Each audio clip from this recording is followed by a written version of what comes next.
Hello guys, welcome back to my channel. তো আমি oily আজ তোমাদের জন্য নিয়ে এসেছি একটা দারুণ রেসিপি। আজ বাড়িতেই বানিয়ে ফেললাম বিরিয়ানি।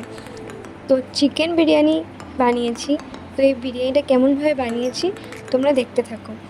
এখানে চিকেনটাকে ভালো করে ধুয়ে তার মধ্যে আমি টক দই, হলুদ গুঁড়ো, জিরের গুঁড়ো, ধনের গুঁড়ো, গোলমরিচ গুঁড়ো, ঘি 1 চামচ পরিমাণ দিয়ে, এর মধ্যে গোলাপ জল, কেওড়ার জল দিয়ে ভালো করে এটাকে ম্যারিনেট করে প্রায় 30 মিনিটের মধ্যে রেখে দেবো। তারপরে এর মধ্যে পেঁয়াজ বাটা, আদা বাটা, রসুন বাটা, টমেটো বাটা এবং লঙ্কার গুঁড়ো দিয়ে মাখিয়ে আরও 30 মিনিট এটাকে চাপা দিয়ে রেখে দেবো। তো তারপরে আমি কড়ার মধ্যে তেল দেবো। তেলের মধ্যে গরম মশলা, গোটা গরম মশলা, শুকনো লঙ্কা, তেজপাতা ফোড়ন দিয়ে মাংসটা দিয়ে দেবো। তারপরে মাংসটার থেকে জল বেরিয়ে গেলে জল দিয়ে ভেজে রাখা আলুগুলো দিয়ে লাস্টে বিরিয়ানি মশলা দিয়ে মাংসটা নামিয়ে নেব। তারপর আমি বেরেস্তা ভাজার জন্য এখানে বড় বড় 4টে পেঁয়াজ নিয়ে নিয়েছি। বেরেস্তাগুলো এরকম লাল লালভাবে ভাজা হয়ে গেলে আমি তুলে নেব।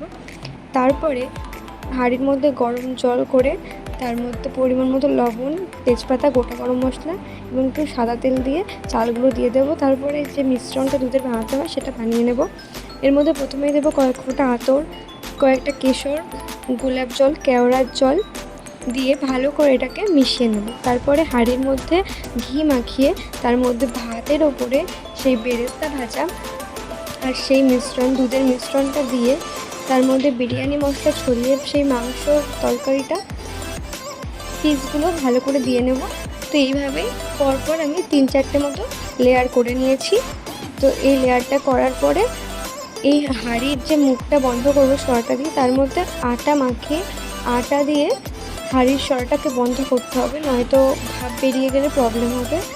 তো একদম লো ফ্লেমে দিয়ে বিরিয়ানির হাঁড়িটা আমি গ্যাসের মধ্যে বসাবো।